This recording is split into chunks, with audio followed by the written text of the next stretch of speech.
우리 안에 그리스도 예수의 마음을 품읍시다. 이렇게 한번 인사하겠습니다.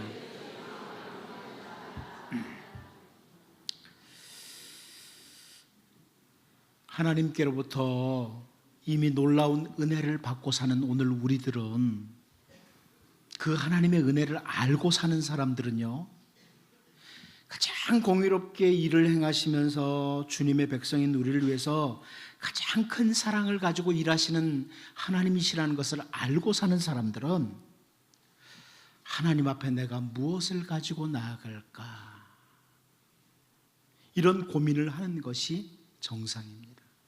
내가 하나님 앞에 무엇을 가지고 나아갈까? 선지자 미가는 미가서 6장 6절에서 내가 무엇을 가지고 여호와 앞에 나아가며 높으신 하나님께 경배할까, 이런 고민을 하고 있습니다. 내가 무엇을 가지고 여호와 앞에 나아가며 높으신 하나님께 경배할까? 이 미가의 고민은 정말 하나님께서 베푸신 은혜를 확인한 사람이라면 반드시 가져야 되는 고민입니다. 선지자 미가가 미가 6장 6절 뒷부분과 7절에서 이렇게 설명을 하죠. 내가 번제물로 1년 된 송아지를 가지고 그 앞에 나아갈까? 여호와께서 천천의 순양이나 만만의 강물 같은 기름을 기뻐하실까? 내 허물을 위하여 내 맏아들을, 내 영혼의 죄로 말미암아 내 몸에 열매를 드릴까? 여기 1년 된 송아지는 제물 중에 가장 좋은 제물로 여겨졌던 것입니다. 당시 이스라엘 백성들이 제물을 바라볼 때에 이 소는 그 질을 가지고 가치를 결정합니다. 그래서 질에 따라서 가치를 결정하다 보니까 1년 된 송아지가 가장 좋은 제물로 여겼죠. 그리고 양은 질이 아니고 수량으로 봤어요. 그래서 그 수량으로 가치를 결정하니까 천천의 순양으로 드릴까, 이렇게 미가가 고백을 하는 거죠. 그런데 이렇게 많은 것 혹은 좋은 것들을 가지고 온다고 해서 정말 하나님이 기뻐하시는 예배가 될 수 있을까? 우리가 예배 자리에 나오면서 아주 풍성한 거 가지고 하나님께 드린다고 드리면 하나님이 기뻐하실까? 이런 고민을 미가가 하는 겁니다. 여러분, 이 말씀을 보면서 또 우리가 전혀 다른 방향으로 이제 곡해를 해가지고 좀 과하게 지나쳐서 하나님 앞에 나올 때는 아무것도 가져올 필요가 없어, 뭐 이렇게 해석을 하면 그것도 좀 어리석은 거고요. 여기 미가는 왜 이런 고민을 하냐면, 하나님 앞에 나올 때 뭔가를 가지고 와야 된다, 혹은 가지고 오지 말아야 된다, 이걸 지금 언급하는 게 아니고, 은혜를 베푸시는 하나님, 높으신 하나님께 예배자로 내가 나올 때 예배자가 어떻게 나와야 될까? 뭘 가지고 나와야 될까? 이런 정직한 고민을 하는 거죠. 선지자 미가가 답을 말합니다. 우리가 잘 아는 말씀이죠. 미가 6장 8절에 사람아, 주께서 선한 것이 무엇임을 내게 보이셨나니 여호와께서 내게 구하시는 것은 오직 정의를 행하며 인자를 사랑하며 겸손하게 내 하나님과 함께 행하는 것이 아니냐. 이게 바로 하나님 앞에 나오는 사람의 삶의 모습, 자세라는 거죠. 제가 간단하게 설명하면 이 미가 6장 8절에 미가의 그 고백은요, 우리가 올해 표어로 삼았던 그리스도인의 삶은 세상을 향한 메시지입니다. 이 모습으로 우리에게 주어진 하루하루 매 순간순간을 그리스도인답게 살다가 그리스도인답게 살았던 그 삶을 가지고 하나님 앞에 나오는 것, 하나님이 이것을 요구한다는 거예요. 그냥 예배 시간만 참석해 줬으니까 이게 아니고 그리스도인다운 삶을 살면서 하나님 앞에 나와라. 그게 진정한 예배다. 이렇게 말씀하는 거죠. 오늘 우리는 본문을 통해서 아합이 취하는 행동이 나오고요, 그 아합의 행동과 함께 하나님께서 아합과 아합의 가정의 심판을 미루시는 것을 보게 돼요. 심판을 연기하는 이 부분을 보면서 하나님께서 우리에게 요구하시는 게 도대체 뭘까? 하나님께서 나에게 요구하시는 것은 무엇인가? 이 부분을 잘 살펴보고 하나님의 백성으로서 마땅히 살아야 할 그 삶을 추구하는 이런 은혜가 우리 모두에게 있기를 원합니다. 첫 번째로 우리는 오늘 본문에서 회개에 합당한 열매를 맺는 삶이다, 이걸 보게 돼요. 하나님이 요구하시는 것이 뭐냐? 회개에 합당한 열매를 맺는 삶이다, 이걸 보게 됩니다. 우리 오늘 본문 27절을 보도록 하겠습니다. 같이 한번 읽어봅니다. 시작. 아합이 이 모든 말씀을 들을 때에 그의 옷을 찢고 굵은 배로 몸을 동이고 금식하고 굵은 배에 누우며 또 풀이 죽어 다니더라. 우리가 지난주까지 살펴봤던 것처럼요, 아합은 자기 아내 이세벨의 사악한 행동, 그리고 죄의 길로 끌고 가는 유혹을 받습니다. 그래서 당시 경건한 말씀을 따라 살려고 했던 하나님의 사람이었던 나봇, 이 나봇을 죽이고 땅을 찾아러 밟기 위해서 달려가다가 하나님께서 선지자 엘리야를 보내셔서 선지자 엘리야를 통해서 하나님의 심판이 있을 것이다, 이런 경고를 받았습니다. 그런 경고를 받았습니다. 그런데 그 경고를 받은 아합이 여기 27절에서 오늘 본문에서 볼 수 있듯이 자기 옷을 찢고 굵은 배로 동이고 금식을 하고 풀이 죽어 다니는, 한마디로 회개의 모습을 보이는 거예요. 회개의 모습을. 이 부분을 보면서 구약학자들은요, 아합이 이거 회개하는 거 가식적이다, 표면적이다, 거짓 회개다, 이렇게 보는 사람은 한 사람도 없습니다. 하나님께서 선지자 엘리야에게 하신 말씀이요, 오늘 본문 28절에서 29절 앞부분을 보면 이래요. 여호와의 말씀이 디셉 사람 엘리야에게 임하여 이르시되 아합이 내 앞에서 겸비함을 네가 보느냐? 이렇게 말합니다. 그러니까 아합이 거짓이나 가식적으로 표면적으로 회개를 했는데 하나님께서 속으셨다? 이게 아니란 말이에요.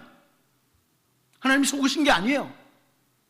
그럼 뭐냐는 거죠? 한마디로 말하면 이 아합의 회개의 모습은 일시적인 회개라는 겁니다. 일시적인 회개의 모습이에요. 일시적으로 회개는 했지만 지속적으로 회개에 합당한 열매를 맺지 못하는 그런 모습이죠. 여러분, 우리는 세례 요한을 통해서 선포된 말씀을 잘 알죠. 누가복음 3장 8절에서요, 그러므로 회개에 합당한 열매를 맺고 속으로 아브라함이 우리 조상이라고 말하지 말라. 내가 너희에게 이르노니 하나님이 능히 이 돌들로도 아브라함의 자손이 되게 하시리라. 세례 요한이 선포한 말씀이에요. 당시에 바리새인들, 대단한 경건한다고 하는 사람들에게 회개에 합당한 열매를 맺으라고 이렇게 선포를 합니다. 오늘 우리 하나님께서 우리에게 요구하시는 정말 중요한 것 중에 하나는, 하나님께서 우리에게 요구하시는 것, 회개에 합당한 열매를 맺는 삶이라. 여러분, 우리가 인생을 살면서 완벽한 사람은 한 사람도 없어요. 제가 자주 말씀드리잖아요. 완벽한 목사를 찾으려면 빨리 천국에 가시라고. 완벽한 교인들 찾으려면 빨리 천국에 가시면 돼요. 정말 부족하고 넘어지고 실패하고 이런 사람들이 지상교회의 모습이에요. 그런데 모두가 싸우고 있잖아요. 여러분도 마찬가지죠. 지난 한 주간에도 죄와 많이 싸웠잖아요. 아, 이렇게 살면 안 되지, 내가 잘못 살았어, 뭐 이런 것들이 있어요. 그런데 내가 잘못 살았다는 것을 깨닫는 것으로 끝은 아니라는 거예요. 일시적인 회개가 아니라 지속적인 회개의 모습은 회개에 합당한 열매, 참된 주님의 백성으로서 열매를 맺는 거예요. 우리가 잘 아는 사람이 있습니다. 마태복음 27장 3절, 4절 말씀을 보면요, 그때 예수를 판 유다가 그의 정죄됨을 보고 스스로 뉘우쳐 그 은 30을 대제사장들과 장로들에게 도로 갖다 주며 이르되 내가 무죄한 피를 팔고 죄를 범하였도다 하니. 여러분, 가룟 유다의 말입니다. 가룟 유다가요, 예수님을 판 후에 뉘우쳐요. 정말 잘못했구나, 내가 죄를 범했다, 뉘우쳐요. 그런데 이렇게 잘못을 알고 뉘우쳤다면 자기의 삶을 하나님의 말씀을 따라 올바로 고치면서 열매를 맺어가야지, 그게 정상적인 회개죠. 회개에 합당한 열매를 맺어야 되는 거예요. 그런데 여러분, 유다가 어떻게 합니까? 마태복음 27장 5절 말씀을 보면 유다가 은을 성소에 던져놓고 물러가서 스스로 목매어 죽은지라.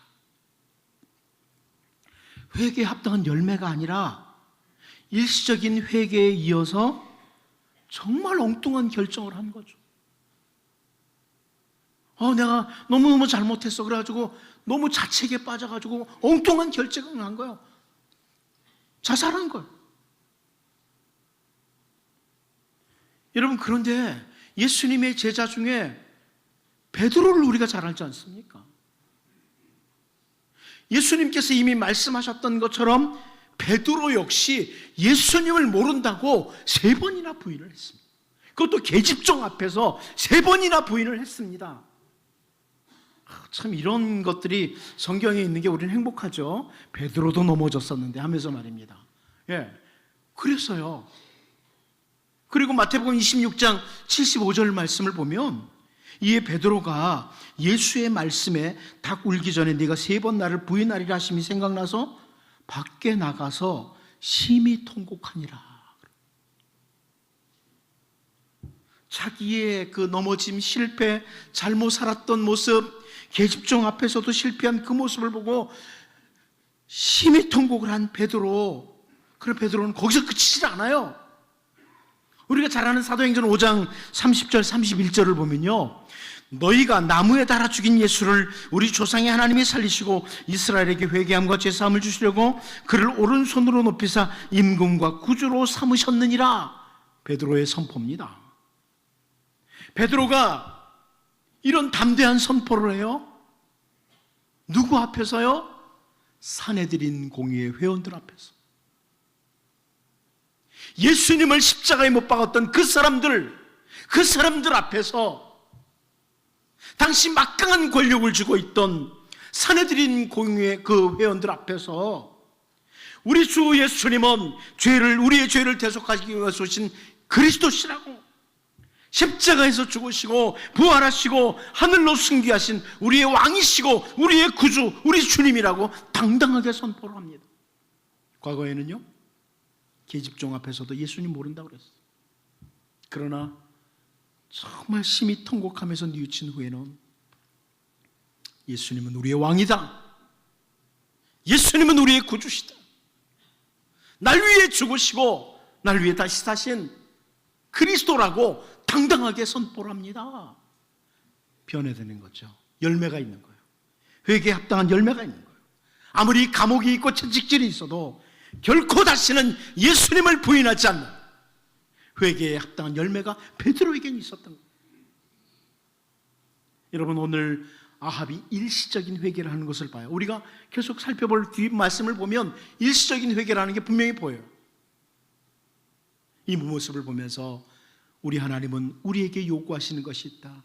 회개에 합당한 열매라. 이걸 기억하고 하나님 앞에서 날마다 나를 쳐서 복종시키는 이런 회개에 합당한 열매를 맺는 주의 백성들로 우리가 살 수 있기를 원합니다. 두 번째로, 하나님 앞에서의 겸손입니다. 우리 하나님이 우리에게 요구하시는 것은 하나님 앞에서의 겸손이라. 우리 본문 29절을 같이 한번 읽어보도록 하겠습니다. 같이 봅니다. 시작. 아합이 내 앞에서 겸비함을 내가 보느냐? 그가 내 앞에서 겸비함으로 내가 재앙을 저희 시대에는 내리지 아니하고 그 아들의 시대에야 그의 집에 재앙을 내리리라 하셨더라. 이 하나님께서 선지자 엘리야에게 아합이 내 앞에서 겸비함을 내가 보느냐 그럽니다. 하나님 앞에서 겸비하다 그러거든요. 이 겸비하다는 이 단어, 겸비함이라는 이 단어를요, 유일한 동조어가 아랍어에서 발견돼요. 근데 이 겸비함이라는 단어는 새가 날개를 접다, 이런 의미입니다. 겸비함, 새가 날개를 접다. 여러분, 새에게 있어서 가장 강점은 날개입니다. 물론 새 중에 발이 빠른 것들도 있겠죠. 하지만 새에게 있어 가장 강점은 날개예요. 그런데 그 날개를 접는다는 거예요.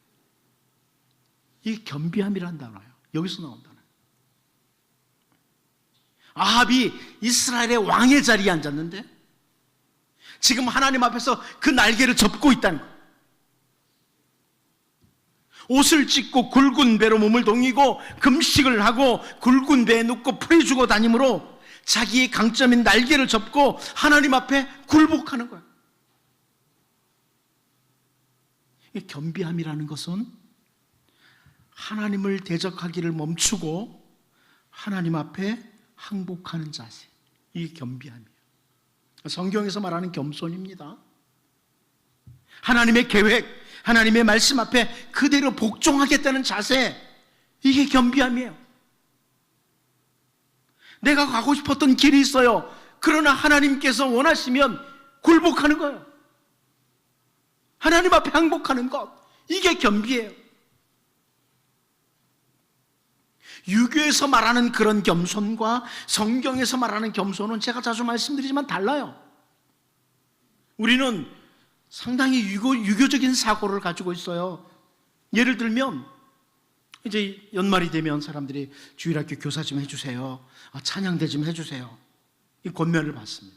그러면 우리는 사실 나름대로 속으로는 내가 요즘 교사들보다는 잘 가르칠 거야, 내가 지금 우리 찬양대보다 조금 더 잘할걸?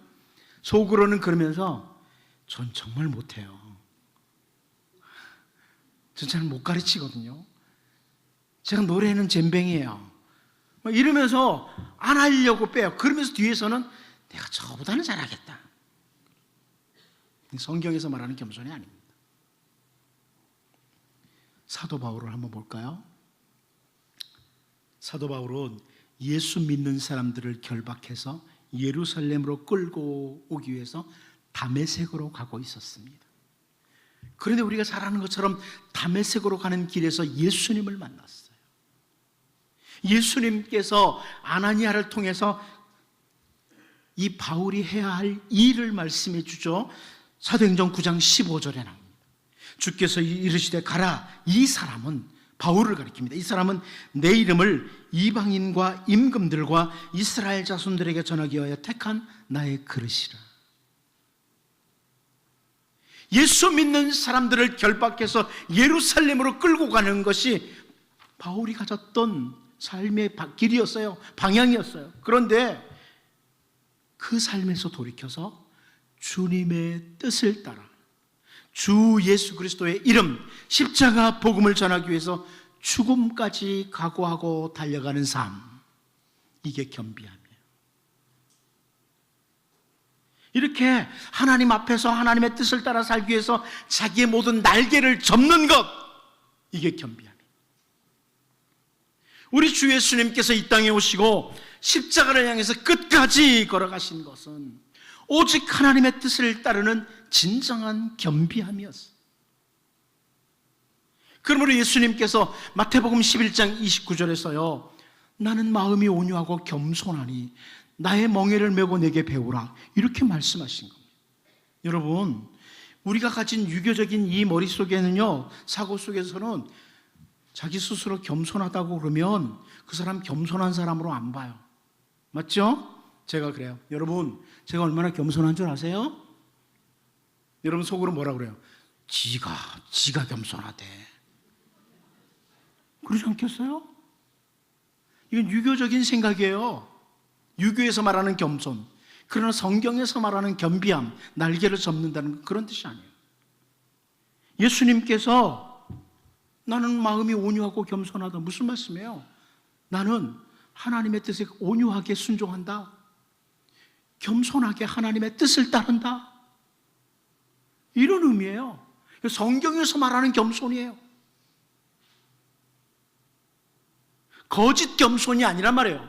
위장된 겸손이 아니라는 거예요. 근데 우리는 위장된 겸손에 익숙해요. 유교 문화권에서 살았기 때문에. 예수님은 하나님의 뜻에 복종하고 따른다. 겸비함입니다. 우리가 하나님 앞에서의 겸비함을 가지도록 기도하셔야 돼요. 물질 앞에, 세상의 권력이나 다른 어떤 힘 앞에 겸비한 것이 아니라 하나님 앞에, 말씀 앞에 겸비해지는. 주님이 말씀하시면 주여, 내가 날개를 가지고 비상할 수 있지만 날개를 접겠습니다. 이게 하나님께서 요구하시는 성도의 삶이죠. 이제 내 눈에 보이는 대로 내 마음에 살고자 하는 그대로 살아가는 자가 아니라 하나님 기존 하나님의 요구에서 곁길로 달려가는 강한 그 날개를, 그 날갯짓을 다 접고 하나님 앞에, 말씀 앞에 겸비하게 순종하는 이런 주의 백성들이 될 수 있기를 원합니다. 마지막 한 가지 더 보겠습니다. 우리는 오늘 본문에서 아직도 기다리시는 하나님을 봅니다. 그러니까 하나님이 우리에게 요구하시는 건 뭐냐면 돌아오라는 거예요. 아직도 기다리시는 하나님. 우리 본문 29절을 다시 한번 읽어보도록 하겠습니다. 같이 봅니다. 시작. 아합이 내 앞에서 겸비함을 내가 보느냐? 그가 내 앞에서 겸비함으로 내가 재앙을 저희 시대에는 내리지 아니하고 그 아들의 시대에야 그의 집에 재앙을 내리리라 하셨더라. 아멘. 이 하나님의 말씀을 듣는 선지자 엘리야가 어떤 생각이 들었을까요? 이 29절 말씀을 들으면서 제가 만일 선지자 엘리야였다면 하나님, 그동안 아합이 잘못한 것으로 충분하지 않나요? 무슨 재앙을 연기하십니까? 그동안 아합이 잘못한 거로 충분하잖아요. 저 인간이 변할 것 같아요? 일시적이에요. 저 아합은 왜 참고 계십니까? 이렇게 항변할 것 같습니다. 또 여러분들 중에 이 29절을 보면서 아니, 아합이 잘못했는데 왜 아들에게 벌을 줍니까? 왜 아들 시대에 재앙이 내리죠? 이런 생각을 하실 분도 있습니다. 그런데 앞으로 우리가 계속 살펴보겠지만 우리는 그 아합의 아들 여호람 때에 그 아합 왕조, 다시 말해서 오므리 왕조죠. 이 왕조가 멸망하는 것을 보게 됩니다. 아합의 아들도 역시 아합의 죄에서 떠나지 않다가 멸망합니다. 한마디로 이게 무슨 말씀이냐면 아합의 집을 혹은 북이스라엘을 하나님이 기다리고 계시는 거예요.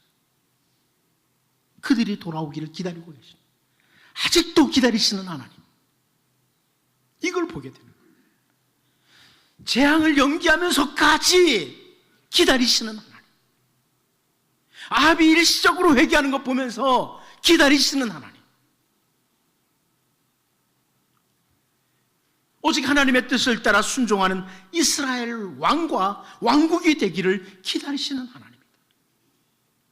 여러분, 선지자 이사야를 통해서 하나님께서 주님의 백성들을 기다리시는 것, 하나님이 주의 백성들을 기다리시는 것에 대해서 설명이 되죠. 이사야 30장 18절 말씀이에요. 그러나 여호와께서 기다리시나니 이는 너희에게 은혜를 베풀려 하시며 일어나시리니 이는 너희를 긍휼히 여기려 하심이라. 대저 여호와는 정의의 하나님이시라. 그를 기다리는 자마다 복이 있도다. 여러분, 하나님께서는 잘못된 길로, 곁길로 계속가는 주의 백성들을 기다리시고 계십니다. 사랑하는 자야, 이제는 나에게로 돌아와라. 말씀을 가지고 돌아오라. 기다리십니다. 근데 왜 기다리시나요? 이는 너희에게 은혜를 베풀려 하시며 이는 너희를 긍휼히 여기려 하십니다. 여러분, 하나님이 여러분 기다리십니다. 은혜 베푸시려고요. 하나님이 기다리세요. 긍휼을 베풀어 주시려고요. 제가 최근에 새벽마다 저를 기다리시는 하나님을 발견했습니다. 기도의 자리에서 기다리시는 하나님, 저에게 은혜를 베푸시려고 기다리고 계셨습니다. 저를 긍휼히 여기시려고 기다리시고 계셨습니다.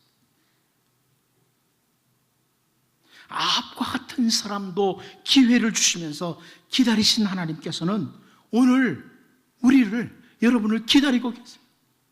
예배의 자리에서 우리 하나님 기다리고 계시고요, 기도의 자리에서 기다리고 계시고요, 섬김의 자리에서 우리를 기다리시고 계십니다. 은혜를 주시려고, 긍휼을 베푸시려고 기다리고 계십니다. 하나님께서 오늘 여러분에게 어떤 걸 기다리고 계실까요? 다른 사람 볼 필요 없잖아요. 왜 하나님께서 여러분을 기다리고 계시나요? 하나님이 여러분을 지금 기다리고 계시지 않습니까? 사랑하는 누구야? 내가 너에게 은혜를 주기를 원하는데, 너에게 긍휼 베풀기를 원하는데 왜 그 자리에 그대로 있니? 기다리고 계시지 않습니까? 바울 사도는 로마서 13장 11절에서요, 또한 너희가 이 시기를 알거니와 자다가 깰 때가 벌써 되었으니 이는 이제 우리의 구원이 처음 믿을 때보다 가까웠습니다. 이렇게 권면을 합니다.